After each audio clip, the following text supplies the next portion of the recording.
from Southwest Florida's news source. This is Fox 4 News at 6.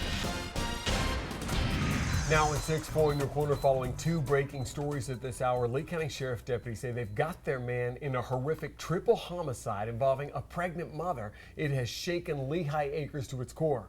Fox 4 with live, complete team coverage of the illegal immigrant accused of the crime. Plus, the Cape Coral home completely destroyed and a family searching for a place to stay after fierce flames ripped through it. Fox 4 speaking with the people who live in the home as they come to grips with the aftermath. But we want to start tonight in Lehigh Acres. Deputies have made an arrest in the murder of a mother, her pregnant daughter, and her boyfriend 2 days after they were killed inside their home. Lee County deputies centering their investigation on the home at the 3500 block of 21st Street Southwest. Now, within the last 2 hours, the sheriff's office has announced that this man, 19-year-old Brian Hyde, an illegal immigrant from Belize, is being charged with 3 counts of second-degree murder and 1 count of murdering an unborn child. Hyde lived at the home where this crime happened, and he had been in custody ever since he was arrested on Tuesday for driving without a valid license. That arrest coming hours after deputies say he killed these 3 people. Starlet Pitts, who was 6 months pregnant and also had a 1-year-old daughter. Michael Kelly, Starlet's boyfriend, and Dorla Pitts, Starlet's mom. 4 in your corners, Katie Jones, beginning our team coverage live from the Lee County Sheriff's Office with more on this breaking development. Katie? Well, officials with the Major Crimes Unit describe this as one of the most violent and horrific scenes they have ever seen. They say all 3 victims died from repeated sharp force trauma. 3 young family members brutally murdered inside their home, all while an 18-month-old baby girl sat in one of the bedrooms. All homicide scenes are normally violent, but even for us, this scene was what we considered almost unimaginable. An unimaginable crime reportedly committed by someone the family supposedly loved and trusted. Lieutenant Matt Sands says Brian Hyde had blood on his clothes and body when Fort Myers police arrested him for driving without a license. They were able to connect the license plate to the Lehigh Acres home where the 3 bodies were found. Lieutenant Sands says Starlet Pitts was 6 months pregnant. According to a sheriff's report, the victims tried to flee from their attacker. Were there any signs of struggle that you can talk about? Did these victims try to get away? Without going into too much details on wound, they were sharp force trauma, and there's evidence to suggest that they did attempt to defend themselves. As chilling details continue to unfold about these gruesome murders, investigators are still working to figure out and let loved ones know why Hyde would commit this heinous crime. There's 2 things that we like to do, and that's give the family closure, and explain to them why. At this point, we're still investigating the case and hoping to learn more information as into why. Now, the sheriff's report that was released just this afternoon reveals that not all 3 of the victims were killed at or around the same time. And I'm going to break down those tragic series of events coming up tonight at 6:30. For now, we are live in Lee County. Katie Jones, Fox 4 in your corner. All right, thank you, Katie. This triple homicide, just the latest violent crime in Lehigh Acres, and many of the other crimes there have also been deadly. 4 in your corners, Tara Molina continuing our team coverage tonight, investigating the number of people being killed in Lehigh. She joins us live in the newsroom with what they reveal. Tara. Patrick and Amy, people who live in Lehigh probably won't be surprised that I found the murder rate has gone up dramatically this year, nearly double compared to last year. And keep in mind, we're only a little more than halfway through 2015. I also found this trend is affecting at least one local industry in a way you might not expect. Crime scene tape, patrol cars, and a sheriff's helicopter. They've become an all too common sight in Lehigh Acres. And many people who live here say they've had it, and they're ready for the bullets to stop flying. I have to call the sheriff on a regular basis for gunshots in my neighborhood. I checked with the sheriff's office. Their numbers show the overall crime rate in Lee County is down. But when you take a closer look at Lehigh, which falls in what the sheriff's office calls its East District, crime is on the rise. I also checked the homicide numbers. In 2012, there were 7 in the district, 6 in 2013, 4 in 2014, and officially 8 so far this year. But that doesn't include the 4 most recent victims from this week. That would bring the total to 12 homicides in 2015. That's 3 times as many as last year.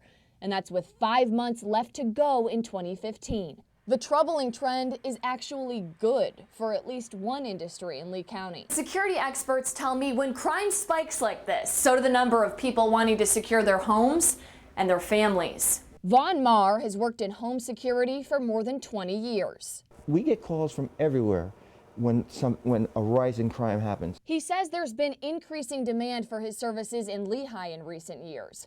But these days, people in Lehigh sound more concerned when they call him. They're afraid. They're afraid. And they're concerned about their personal safety. He says people often call him to protect their homes and stuff. But now, people from Lehigh are calling to avoid getting attacked or worse. The concerns are different. When somebody is talking to you about 3 people have been murdered here, 4 people in the last week or something, that's a different ball game. Today, I asked the Lee County Sheriff's Office what they're doing to target crime in Lehigh Acres. My colleague Katie Jones asked them the same question earlier in the day. They declined to comment both times. But when we brought the Sheriff's Office the same community concern about crime earlier this summer, an official told us there are only so many deputies available to patrol the area, and budgets were a concern. Live in the newsroom, Tara Molina, Fox 4. In your corner. All right, thank you, Tara. What do you think should be done differently, if anything, to curb the crime in Lehigh Acres? You can call or text 239-206-FOX4 or email news@fox4now. We're going to be sharing some of what you tell us coming up during our second half hour. We are following breaking news in Cape Coral tonight. Firefighters had their work cut out for them, battling fierce flames that were ripping through an entire home, leaving a local family homeless tonight. Now, this fire broke out this afternoon at a home in the 1000 block of Northwest 12th Avenue, and that's where we find 4 in Your Corner's Lisa Greenberg, who just spoke with the family who lives in that home. Lisa, what can you tell us? Patrick and Amy, the Red Cross is here now working with the family after flames ripped through their Cape Coral home. I'm going to show you a video of that in just a second, but first I want to take a look at this extreme damage to the home. You can see hours after those flames were extinguished, there's still smoke coming off the house. You can see the roof is completely collapsed. The walls are blackened with char, and there's a completely burned out car in the driveway. Now here's that video of the flames I was talking about. Fire crews say those flames took over an hour to completely extinguish, and because there aren't many fire hydrants in this neighborhood, crews had to use water from the canal, which added more time to getting that fire out. Neighbors say the fire started in the garage and then spread to the rest of the house, completely destroying it, but the fire marshal is still investigating the exact cause of the fire. No people were inside the home at the time, and the family says they're so grateful everyone's safe and alive, but they say what was inside the home is truly irreplaceable. We had 2 cats in the house that unfortunately does not look like they made it out. Unfortunately, you can't replace pictures, family pictures and memories. Now you can see the family is just completely devastated here, and they tell me this isn't the first time they've faced a tragedy like this in the last year. Coming up tonight at 10, you'll hear about an accident that almost took their son's life. For now, we're live in Cape Coral. Lisa Greenberg, Fox 4, in your corner. All right, thank you, Lisa. Of course, you can count on 4 in Your Corner to stay on top of these developing stories, keep you informed, and bring you the latest information both on air and online on Fox 4 Now. We're going to give you a quick look now at Doppler radar. A few scattered storms and showers flaring up in parts of southwest Florida tonight. The question is, will the rain be sticking around? Let's get right over to Storm Patrol's Jim Stein for the answer. Hey, Jim. Well, the big picture answer to that question is yes. The rain's definitely going to be sticking around here, especially as we look toward the weekend.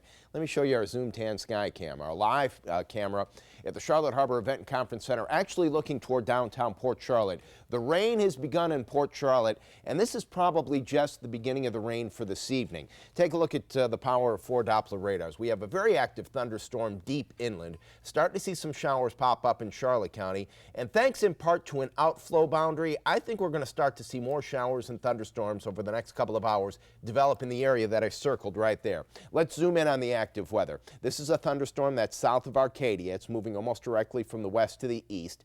In Charlotte County, there you see the first shower that popped up here in the last 10 to 15 minutes right over Charlotte Harbor between Port Charlotte and Punta Gorda is where the heaviest rain is right now. Here's one that's popped up close to the Burnt Storm Marina. That one just coming on shore in the Cape. And then inland, we have some heavier rain moving toward Clewiston. But as I said, in the next couple of hours, I think we're going to have more rain developing. We'll look ahead to a somewhat wet weekend coming up. New information tonight about the high-profile murder of a Southwest Florida doctor who left behind a husband and children. The Florida Department of Law Enforcement now confirming it is assisting Lee County Sheriff's deputies in their investigation into the death of Dr. Teresa Severs. Dr. Severs was killed inside her Bonita Springs home back on June 29th. As of tonight, still no arrests have been made. Deputies stress, though, it was a targeted crime. They say the community is not in danger because of what happened, and you can count on 4 in Your Corner to keep you updated on this case. Jury selection now underway in the double murder trial of the man charged in the shooting deaths of a couple on Fort Myers Beach.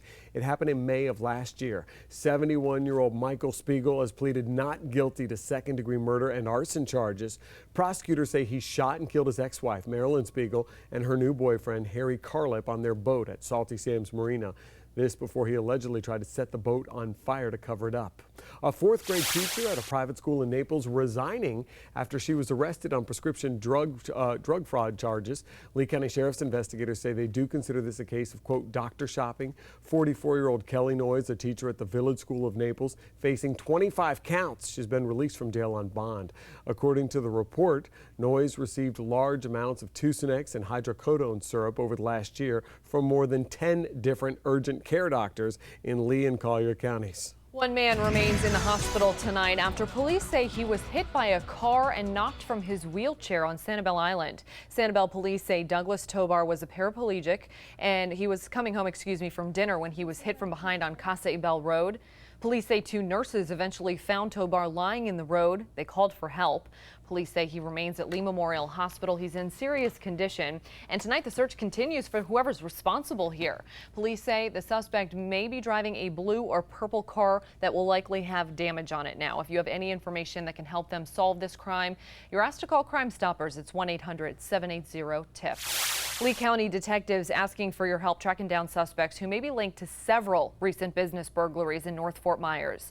Investigators say the men in these surveillance images may be responsible for at least 9 break-ins throughout last month, ranging from the Laurel Lane grocery store to the Smoke and Pit barbecue restaurant on Tamiami Trail. Deputies say in most of the cases, the suspect used crowbars to pry open registers and then take off with the cash. Spotting scams before you get taken in. The key things to look for so you don't waste your money. Plus, Randy's rebound. How Randy's Fish Market in Naples is responding to an embarrassing health inspection report. But first, the 4 in Your Corner troubleshooter working wonders for a Fort Myers community that was tapped out. That's next.